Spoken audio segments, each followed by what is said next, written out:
Sema naam. Hey, ifike kipindi wanawake na wetu waonee huruma wanaume. Wewe utakuta mtoto wa kike huna kazi. Kazi yako tu umeukalia nyumbani, lakini unavomtesa mtoto wa mwenzio. Wewe una hata haya. Yaani hapo utakuta mtoto wa kike ana mchezo kwa siku 10,000, ana vikoba, ana vitu yani vya ajabu ajabu vya mtaani, mara hivi na hivi. Uwezo wenyewe mume wake kwanza hata auruhusu.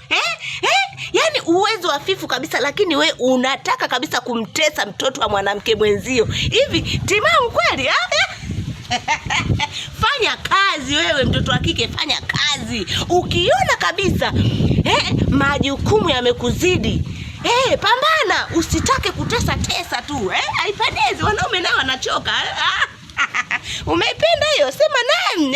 Inabidi uipende. Na chana kabisa, mimi siangalie, siogopi dudu wala mende.